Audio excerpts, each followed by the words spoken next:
आप देख रहे हैं द स्टूडियो। देखिए आज से चुनावी बिगुल फूंक दिया गया है जनसुराज के द्वारा तरारी विधानसभा उपचुनाव के लिए। आप सभी को पता है कि बिहार में उपचुनाव होने हैं 4 सीटों पर, जिसमें से बेलागंज, इमामगंज, तरारी और रामगढ़। ये 4 सीटें हैं। इन चारों सीटों के जो पहले विधायक थे वो लोकसभा में सांसद के तौर पर चुन लिए गए, तो उनके चले जाने से ये सीटें खाली हुई है। 1 साल के लिए अब इन चारों सीटों पर विधायक चुने जाएंगे। 1 साल के लिए इसलिए क्योंकि ठीक अगले साल नवंबर महीने के आसपास बिहार में मुख्य विधानसभा का चुनाव होना है। तो उससे पहले इन 4 सीटों को लेकर तैयारियां जो है वो सभी पार्टी की चल रही है। आधिकारिक घोषणा की अगर बात करें तो आधिकारिक घोषणा करने में सबसे पहले बाजी मारा है, सबसे आगे निकल गया जनसुराज।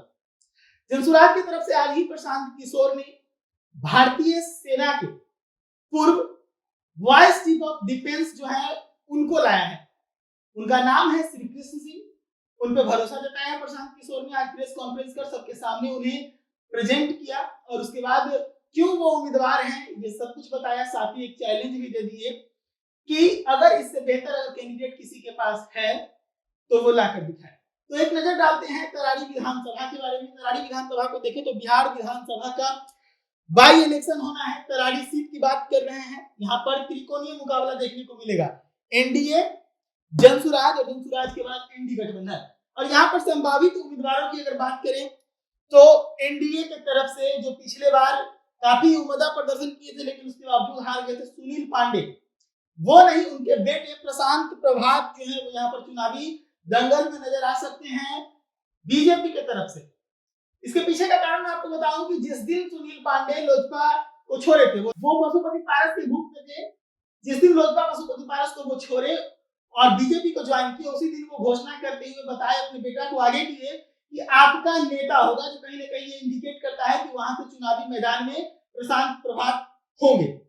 उसके बाद जनसुराज की तरफ से साफ तौर पर श्री कृष्ण सिंह का आज अनाउंसमेंट कर दिया गया है। महागठबंधन की तरफ से अभी कोई मजबूत उम्मीदवार नहीं है। इसके पीछे का कारण मैं आपको बता दूं कि तरारी महागठबंधन की तरफ से माले लड़ता है और माले का कोई भी पारिवारिक जो है कह सकते हैं मुद्दा नहीं रहता। परिवारवाद पे माले भरोसा नहीं करती। तो वैसे में यहाँ से सुदामा प्रसाद का जो सीट खाली हुआ है उनके जगह पर कोई उनके परिवार का नहीं आएगा, ये तय माना जा रहा है। लेकिन यहाँ पर एक आकर्षण का केंद्र इस बार होंगे प्रशांत प्रभात। युवा चेहरे हैं, सुनील पांडे का दबदबा रहा है, सुनील पांडे के बेटे हैं और सुनील पांडे को लेकर यहाँ से पशुपति पारस ने एनडीए से बगावत भी की थी। पशुपति पारस चाहते थे कि वो सीट पशुपति पारस को मिले तरारी की और वहां से वो सुनील पांडे को चुनाव लड़ाए।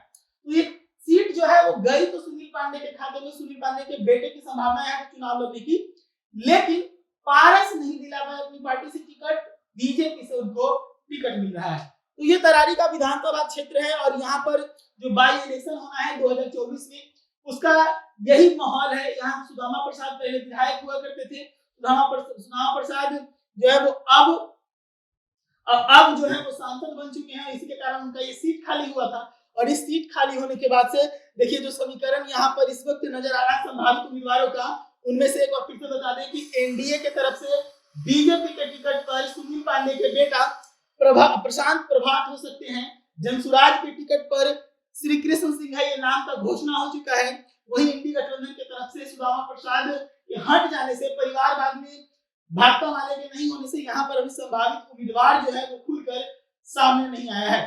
तो अभी चुनाव आयोग ने कल ही जो है घोषणा किया है 13 नवंबर को यहाँ पर चुनाव होना है और इसको लेकर 18 अक्टूबर से नॉमिनेशंस जो है वो शुरू होने वाले हैं। तो अभी सीट जो है वो कंफर्म सिर्फ जनसुराज की तरफ से किया गया है कि यहाँ पे हम रहेंगे।